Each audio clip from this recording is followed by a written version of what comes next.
Hello, my name is Tiffany, and welcome to the Latah Valley Fiber Co. podcast.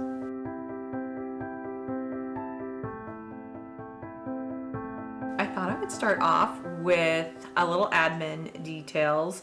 You can find me on Instagram at Latah Valley Fiber Co. You can find my shop online at latahvalleyfiberco.etsy.com. And if you want to direct message me, you can do that, lvfiberco@gmail.com. And what I'm wearing today, this is the Flax by Tin Can Knits. I knit this a number of years ago. I knit it with Knit Picks yarn in their Hawthorne, which I think is their sock base. I can't remember the colorway anymore. But if I have those details, I'll list it in the description down below. I wear this a lot. It started off as the Flax, but I had multiple colors, and so I knit the entire sweater, put it on, and went, oh, that's terrible. So I pulled it all out to this color. This is the one I had started with. Bought more, and then knit it in this colorway. So that was kind of a fun learning what colors go together and what colors do not go together. And yeah, it was a great learning experience. So, I feel like everybody has done the Flax, sweater.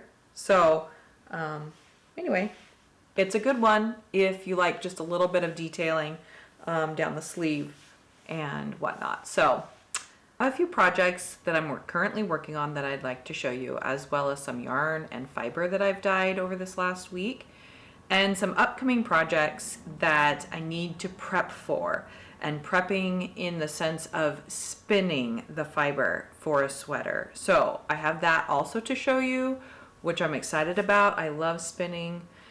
It's so relaxing, and this time of year I love it a lot more because it's colder, and to feel that warm fiber running through your fingers is a great joy. So I have that to show you, as well as some sewing fabric that I just bought. I'd like to do a Christmas dress.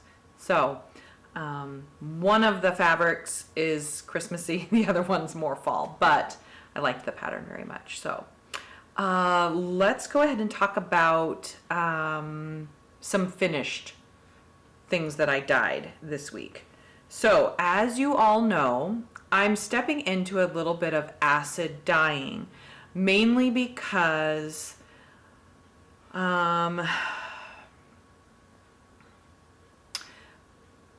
fibers that are dyed naturally don't have light fastness, which basically means over time and over sun exposure, your organically, naturally dyed yarn is going to fade. And I've had a couple customers mention that. I had knit a hat, and a gentleman bought it, and he does fly fishing, and the outside is now a mottled gray. And the inside is the original colorway, which was a green and gray mixture. So with that in mind, I think I talked about this at last podcast, is I'm going to also do a collection of acid dyed yarn, so people can have an option of how they want to spend their money. Okay, so the first thing I have is for a little over 4 ounces of fiber that I dyed. Now this fiber is alpaca and merino, I believe. If not, I'll put it here. I dyed this using 3 different colors of acid dyes. I used a charcoal, and then a green, which is this here, and then a red. And when you're dyeing fibers, the colors will strike differently. And there may also be some bleeding into other colors. So I do have a little bit of that, like this red bled into the charcoal. So you're getting kind of a purpley color. And that happened a little bit throughout, like right here. And then you have an orange. So this is a very fall inspired, that's what I was thinking when I dyed it, fiber. So that's kind of what I was thinking. And I did achieve it. So I'm really happy with that. And then it's 2 braids that equal, both are 2 ounces. One is slightly more than 2 ounces. So a total of 4. I am selling it as a set for a 4-ounce braid. Yeah, it was all dyed in the same pot. So that is on the shop if you're interested in that. And then I have 2 different colorways that my husband dyed. He was also experimenting. And so his colorways are these. This was his first one that he did here. And he used 4 different colors, so it's very saturated throughout. It's beautiful. I love the color changing throughout. I think it would make a great sweater. And there's 5 skeins of this. These colorways don't have names yet, but they are on the shop if you want to buy them. And then this one has this beautiful jeweled green throughout, which I absolutely love. And in fact, it was this green that made me want to dye some fiber and get this color of green in here. So this is 100% wool, so it took the green slightly less saturated, whereas this is 100% superwash. So that technique gives it a little bit more saturation in the green. And I just love that. It's beautiful. So this is a fall inspired colorway as well, because you've got the grays, the greens, the blues, the browns, the orange. It's just beautiful. I love it. So those are in the shop if you're interested. Those were fun to dye. They were a lot, it's a lot smoother of a process and doesn't take nearly as much time as naturally dyeing. So there is that fun benefit. Okay, that's it for the dyeing finished objects. Let's move on to some things that I'm working on. Okay, I have several hats that I'm working on, and one of them I did talk about a little bit last time. I haven't made it very far. Well, I have. I've made it somewhat. I'm to the decreases. Okay, so the yarn I'm using is my own hand-dyed yarn. This is the Neapolitan colorway. It is dyed naturally with, let's see, cochineal is the pink, and then the brown is walnuts. I cooked down some walnuts that my sister-in-law had given me and used that to dye. Now, it's not color fast, so it is going to fade. That's going to be interesting. I'm not really sure how that's going to fade out, but I am pairing it with Knit Picks Aloft in their pale pink colorway. I don't remember the name. This is all I have left. Here is where I'm at. Now I am using needle 5mm, which is a US 8, and you can see just the fuzziness of the mohair. That's the Aloft by Knit Picks. And this is a toddler size hat. I knit it because I only had a little bit of this, and I thought, well, I could do a hat, but it would have to be like an infant or toddler. So I'm doing a toddler. This was a 1x1 rib. I cast on, don't remember how many stitches, probably 40 to 50 stitches. And I did a doubled brim to add that extra layer of warmth around the ears. So I actually am doing that on another hat, so I'll show you a little bit more, but this is what it looks like on the inside, which I think is really tidy. And then, like I said, I'm at the decreases now, so I'm not doing a pattern. I forgot to mention that. I'm just 2x2 ribbing, and then I'm gonna knit until decreasing, which is now, and then I'm gonna decrease every 8 stitches or so. Not quite there yet. I haven't quite figured that out, but yeah. So that is the hat there. And I got distracted. I don't currently have any socks on my needles, so I wanted a hat project that I could just put in my purse and carry with me to different appointments and things, and that's what this ended up becoming. But then when I'm sitting at home, I want a little bit more of a challenging knit, which I will show you in a moment. I am knitting a sweater. So the next project is another hat, and this one is for a birthday gift. My mother-in-law asked me to knit a hat for a gal. She said she likes baby pink. So I am knitting this out of, this is also dyed with cochineal. And this, I don't remember the fiber. I got the bare yarn at my local yarn shop. It was in a discount bin, and it didn't have a tag on it. So it is wool. Feels like superwash wool. But I don't know completely. That's what I'm assuming. The needle size I am using for this hat is a 4mm, so US 6.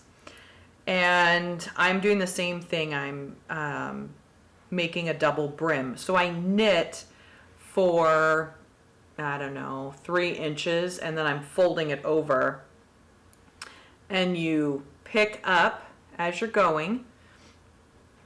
This is the cast on row here, and I'm picking up as I'm knitting and catching it around, so that by the time, this is where I started, by the time I get back to here, I'm all caught up, and then I'll just begin knitting. Now this pattern, I'll post a picture here. My mother-in-law wanted this pattern, and I have used it before, but for some reason the link on Pinterest is no longer working.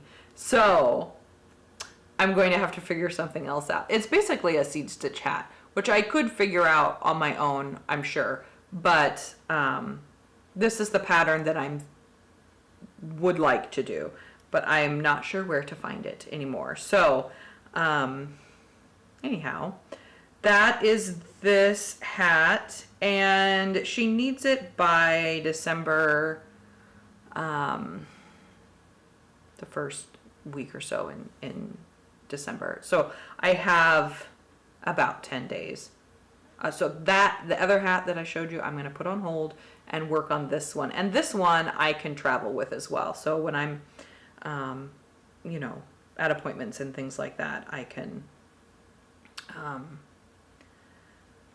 knit on this. Okay, so I cast on 120 stitches. This yarn feels DK-ish. I should have measured it. Did not think to do that. I could have done a wraps per inch to kind of get a better guess at what size, but I knit up a couple swatches, and the swatch I felt the most comfortable with was the 4mm needle. So that's what I went with. And, you know, I think it'll be nice. Okay, so that is my other whip. Okay, the big work in progress that I have going on is my sweater from Camilla Vad. And this sweater is the field sweater. I think that's the complete title. Let me double check. Yeah, field sweater by Camilla Vad. I'll post a picture here of her copy. This sweater is really going around. I see it everywhere on Instagram and actually even on YouTube. I know there's a couple other podcasters who are doing it. So that's pretty cool. Okay, I am using my own hand-dyed yarn in the Blue Moon colorway. This colorway I'm not going to carry in my shop anymore, so I'm using up the last of it. This is what it looks like in a hank. It is somewhat tonal. It's a DK. Nope, it's worsted. It's worsted weight. It's tonal, so the blue kind of variegates throughout. And I think it looks really nice on the lace cabling pattern that she's got going on here. Let's see. I am using needle size 3.75. Okay, I started out with a 4, and I wasn't quite getting the, I felt like it was too gapey. So I went back and I lowered it down to a 3.75, and I like that a lot better.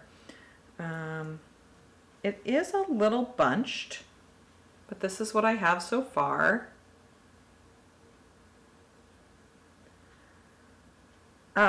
It's beautiful. I really like it. It's just a 1x1 collar. So it'll go right there. And the cabling pattern for the grain looks like this.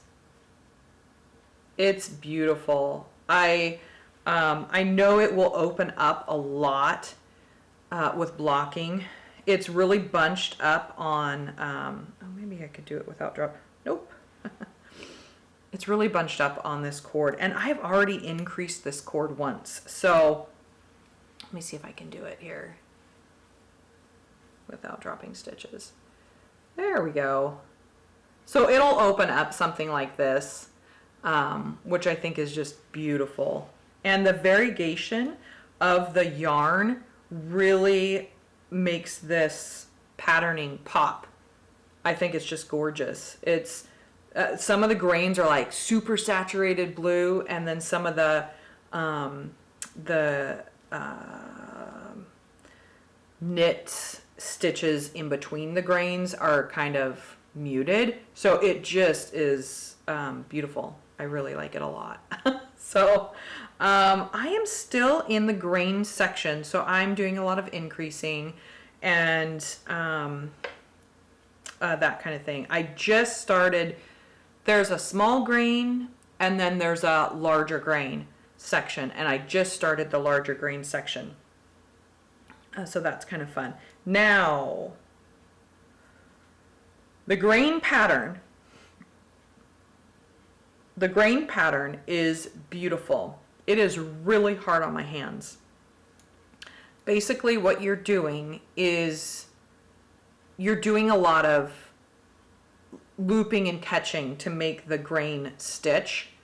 Looping and catching, and there's a lot of looping and catching across all rows. So the rows are taking longer, which is perfectly fine. I like the challenge.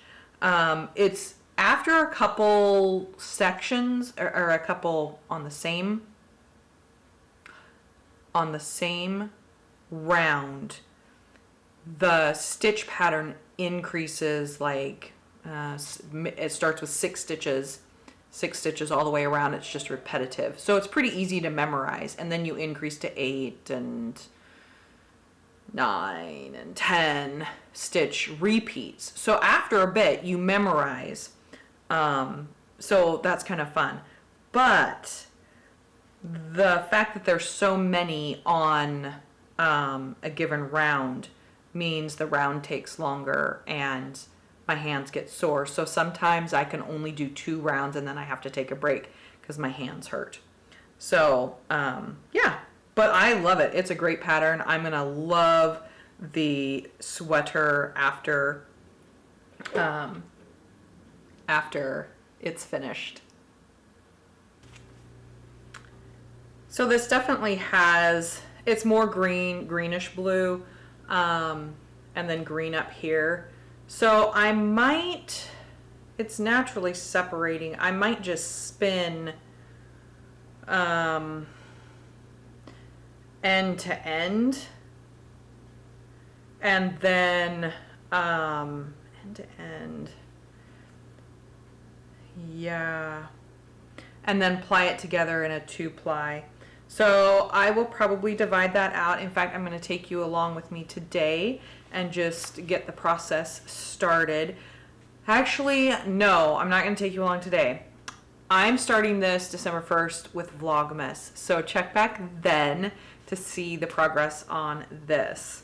Now, I do have 2 more hanks of fiber from the same dyer, and these are beautiful too. I would like to spin these as a 2-ply, and if I have time I'll do them as well during Vlogmas. So okay, I think the final thing that I have to show with you guys is my Knitty McPurly Advent Calendar arrived this week, and I was pretty excited. I did open it, but I didn't like open it. I wanted to make sure that, you know, before I showed you, that I wasn't showing you anything you shouldn't see. If you also got the Knitty McPurly Advent Calendar. This is how it came. Lovely white box. It's got stickers on it. And let's see.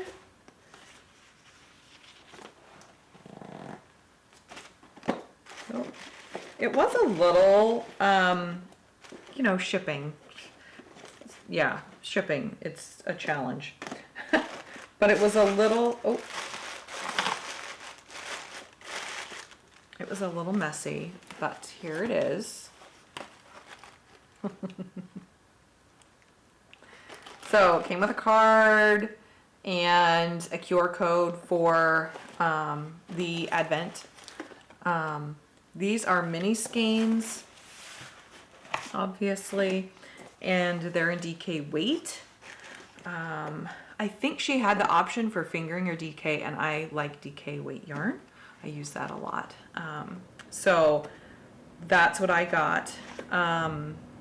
The QR code on the back has the code for you're knitting along, oh, what are they? Ornaments. Gosh, Christmas, hello. They're ornaments, and each period of days, there's, yeah, there's 9 clues. So that's fun. It's kind of a mystery. So I am not sure yet if I'm going to do the ornaments. As you can see by our tree, I don't really have a lot of ornaments on my tree. I'm kind of minimalistic with that. So I may do like a scarf, a colorwork hat, or something like that. So stay tuned. This is gonna start on December 1st, and I'm really excited to share the openings with you every day. All right, that's all I have for you guys today. And stay tuned, starting December 1st, I'm going to be doing vlogmas every day until December 25th. I think December 24th will be my last one. So stay tuned. They'll be posting in the evening time every day. So I'll just take you along on some spinning projects, as well as some knitting and just activities that me and my family do through December. So I hope you all are doing well and that you had a wonderful Thanksgiving and are looking forward to the Christmas season as I am. So have a great day, and I'll see you December 1st for Vlogmas.